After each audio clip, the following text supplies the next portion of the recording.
Ayun nga pala guys, papaitan natin yung mga bagong pamilya dito sa mini farm. Papaitan natin yung mga siso na napisa na. Tara, ito natin.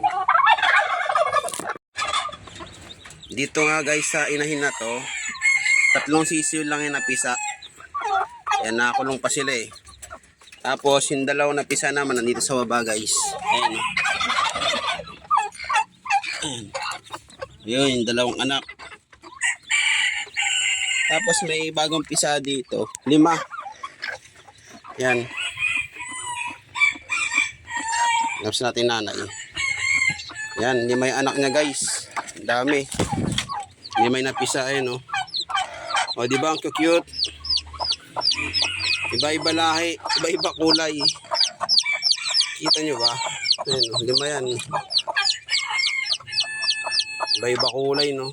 May hindi pa napipisa. Siguro mga ilang araw mapipisa na din yung mga itlog na yan. So guys, naglilimlim pa yung 2.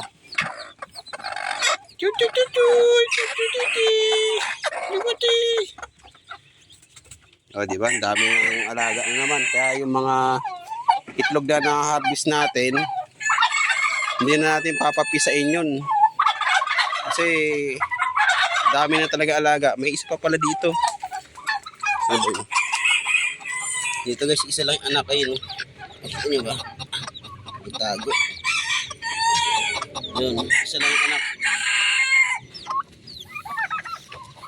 Yan, kaya lahat talaga ng itlog nila, kukunin talaga natin. Kasi daming lagi ito, naglilimlim din to. Diba? Yung itlog ng pabo, yan, papapisain natin yun. Hindi natin na-harvest yun. Yung pabo, magpaparami tayo ulit. Ito nga pala yung mga itlog ng pabo ngayon, no? Ang dami, 2, 4, 6, 8, 9. Siyam pa lang. Pero sa susunod na linggo, siguro maraming to. Tara, punta tayo sa mga initlogan ng manok.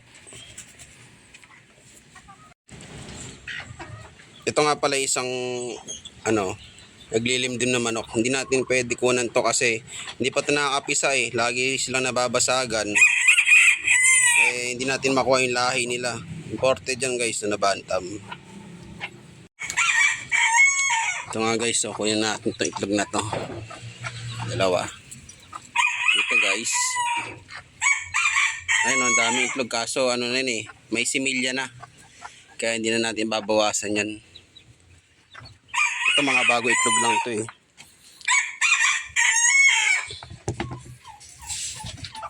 Ayan guys, so may 3 pa.